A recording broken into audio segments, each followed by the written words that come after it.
Hey everyone, welcome back to another episode of Red Donkey Projections. My name is Lucas, and I have Eric here as always. Hey guys. And today we'll be taking a look at the 2020 Alabama Senate race. This is going to be between Doug Jones versus either Jeff Sessions or Tommy Tuberville. In fact, this is going to be a prelude episode to our live stream tonight at either 8 or 9 p.m. Eastern Time, where we'll be live streaming the results for Alabama, seeing who will win, because we know this will be a pretty close race. We're making our predictions here as well. And with that being said, let's get right into it.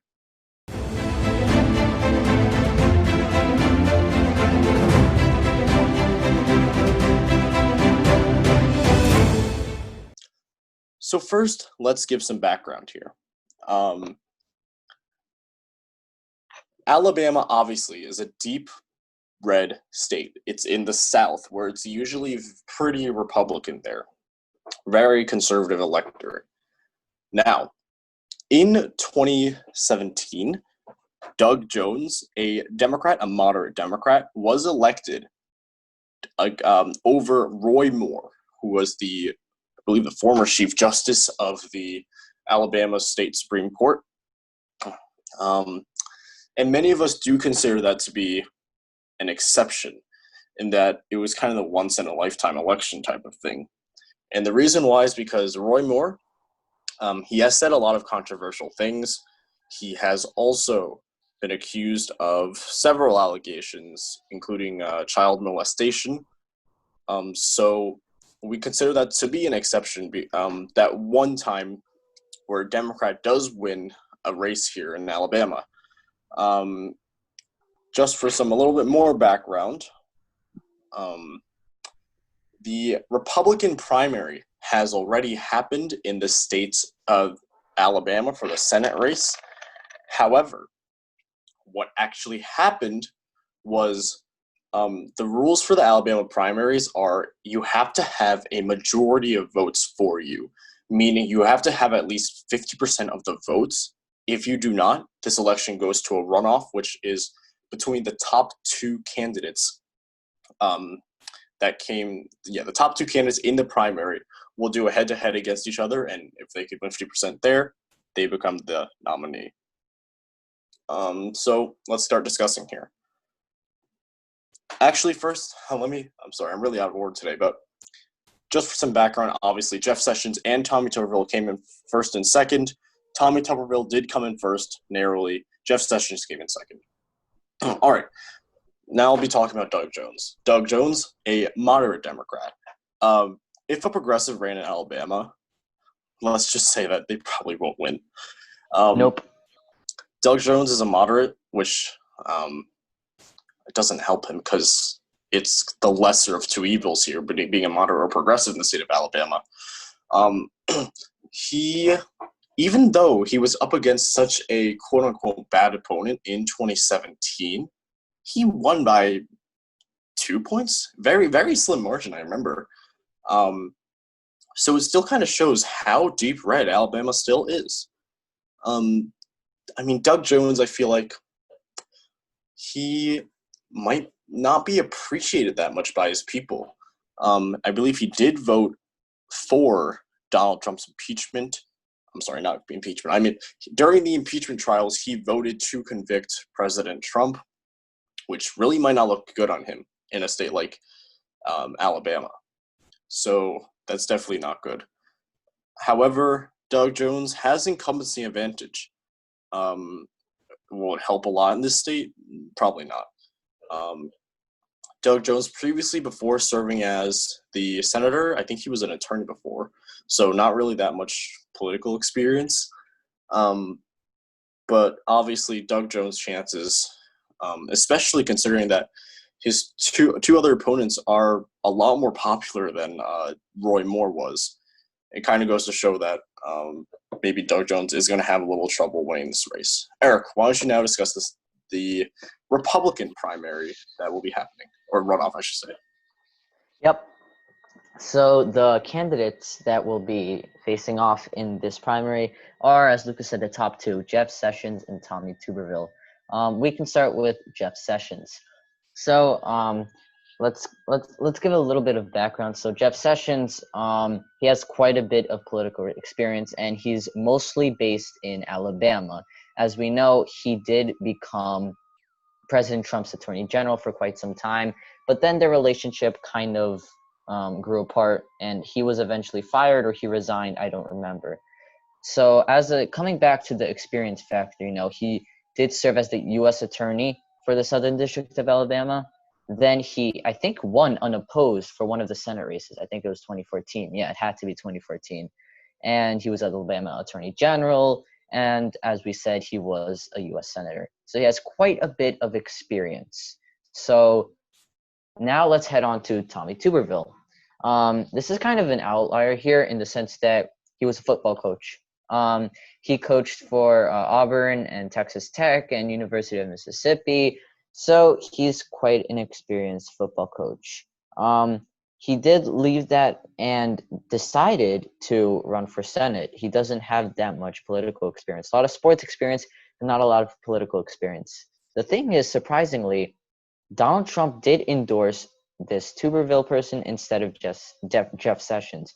And I think this is because, once again, the relationship between Trump and Sessions isn't that strong anymore, and they're not really good colleagues, whatever you call it. So he would probably endorse Tuberville.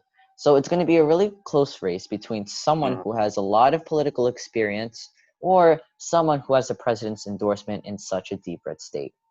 I 100% agree with that. I want to add a little bit more points to what you said. Jeff Sessions, before he was Attorney General, he actually served in the Senate. This is his Senate seat. He's trying to run and get it back. He won in 2014, 97% of the vote. He ran unopposed and he won. He was considered a very popular senator from the state of Alabama. Now, this year is obviously different because Tommy Tuberville, yes, he has the president's endorsement. It absolutely will help him in this election. We are expecting a close race.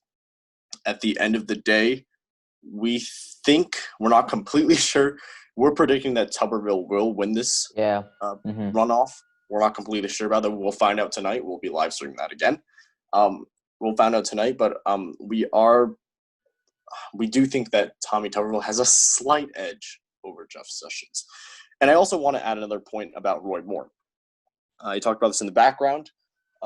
This is the person Doug Jones beat. He actually ran again in 2020.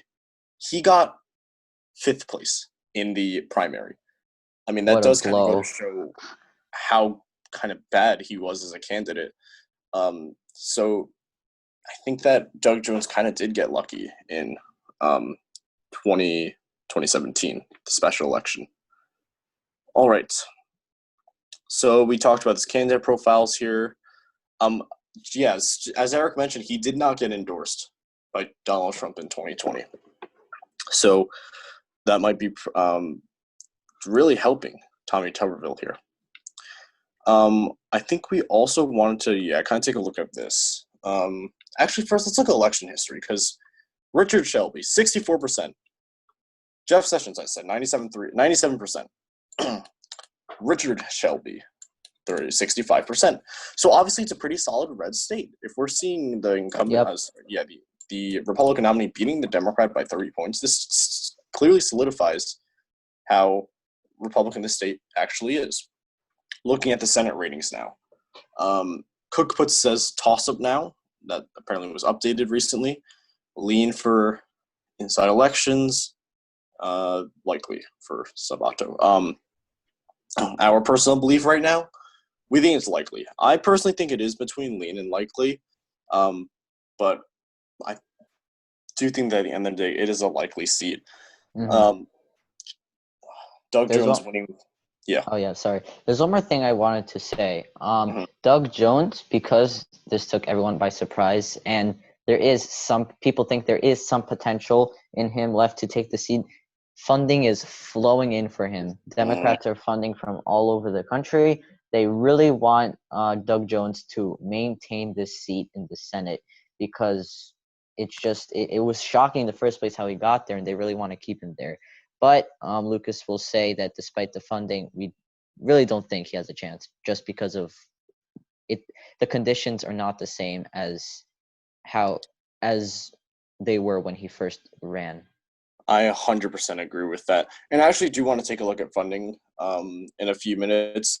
But I also did want to say something here. I do want to say, though, I don't think that this Alabama Senate race really matters that much in this election. Looking at our Senate map right now, the Democrats look in a okay position to take the Senate. Although they're losing Alabama, they could be gaining Colorado. They're gaining Arizona. They potentially could be gaining even Montana or Iowa. And North Carolina is always and in North question. Carolina and Maine. So we're not sure if this race really will matter too much because the Democrats need 4 pickups to outright majority and 3 if Biden wins.